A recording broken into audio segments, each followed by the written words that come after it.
बचने की कोशिश करें इंशाअल्लाह।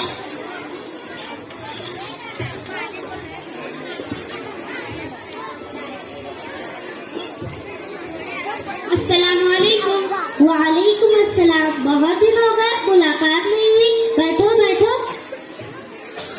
ये दोनों कौन है? ये मेरी मेहमान बहन है और ये उनकी बेटी मदिहा है। मुंबई से आई है और दिन के बारे में बहुत अच्छी मालूमात रखती है। अस्सलामुअलैकुम खाला जान। वालेकुम अस्सलाम। बैठो बैठो। जाओ बेटी, खाला जान के लिए चाय पानी लेकर आओ। हाँ जी अम्मी जान। अरे बातों में खैरियत ही पूछना भूल गई। खैरियत से है? कहाँ की खैरियत, जी रही हूँ जैसे तैसे। वक्त पूरा करके दुनिया से जाना है।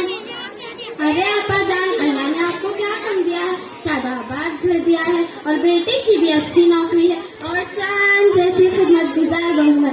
और क्या चाहिए?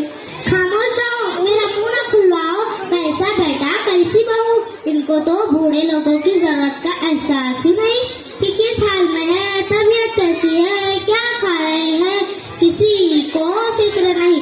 बस हमको अपने लिए बहुत समझते और सोचते जल्द से जल्द कैसे छुटकारा मिलना इनसे।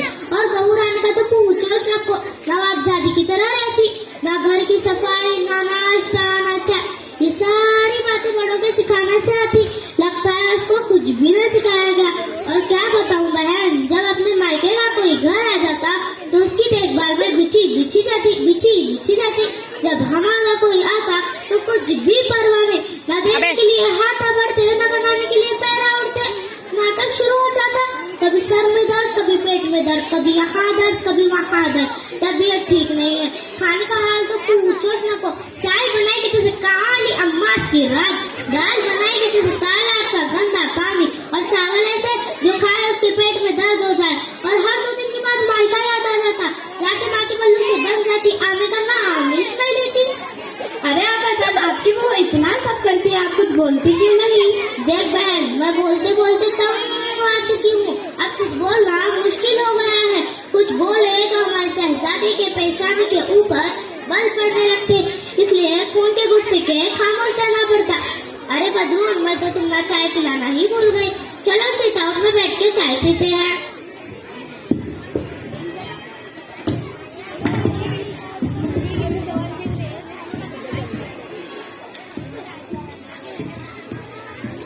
ये थी सास और सास की प्रवचन सही। दिल खोल कर अपनी बहुओं की गिबत कर रही थी।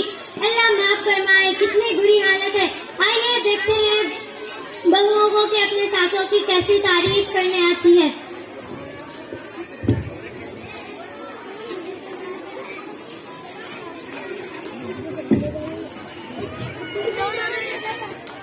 अस्सलामुअलैकुम। वालेकुम अस्सलाम। कैसी हो बहन? क्या बताऊं बहन, ठीक भी हूँ और ठीक नहीं भी हूँ। अरे ये कैसे दरमियान की बात कर रही हो? क्या बताऊं, जब तक सास का साया सर पे मुसल्लत है तब तक चैन कहाँ है। सुमैया, तुम कितनी खुशनसीब हो कि तुम्हारे सर पर सास का साया है। नजमा, क्या खुशकिस्मती की रट लगा रखी हो। भला वो भी कैसे चैन से रह सकती है जिसकी मेरी जैसी बहू हो। एक बात पूछूं? हाँ पूछो। तुम्हें मालूम है दुनिया में सबसे खुशकिस्मत कौन थी? नहीं। वो सारे इंसानों की माँ हजरत हव्वा अलैहिस्सलाम है। वो क्यों?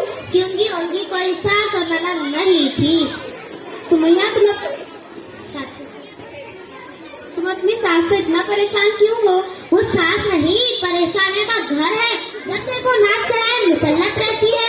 मैं खाऊं तो परेशानी, मैं उठूं तो परेशानी, मैं बैठूं तो परेशानी, मैं सोऊं तो परेशानी, मैं कुछ बोलूं तो गुस्सा, मैं कुछ ना बोलूं तो मगरूर। हिम्मत अफजाई के बोल तो मैं भूल कर भी ना सुनूं। अब तुम ही बताओ, अब मैं इसको और क्या नाम दे सकती हूँ? मेरा चलता रहता है, छोड़ो तुम अपना सुनाओ। क्या बताऊं बहन, मुझे तो जर्रा भी चैन नहीं है। मेरी तलाकशुदा ननद है, दिन और रात मेरा सर पका रखा है। उसकी भी खिदमत करो और उसके बच्चों की भी, और नखरे अलग। ये अच्छा नहीं, वो अच्छा नहीं, और दिन भर ताने सुनने को मिलता। मैं तो बांधी बन गई हूँ। अभी डबल खाना बनाना पड़ता। अभी मैं नाश्ता बनाने में रहती हूँ। अभी मेरा खत्म ही नहीं होता कि ननद और उसके बच्चे सारा बड़ा बनाया खाना साफ कर देते हैं। अगर मुझे खाना हो तो फिर से बनाना पड़ता। क्या बचा कुचा ही मेरे हिस्से में आता है। सुमैया, ये दोनों कहानी पूछना ही भूल गई। ये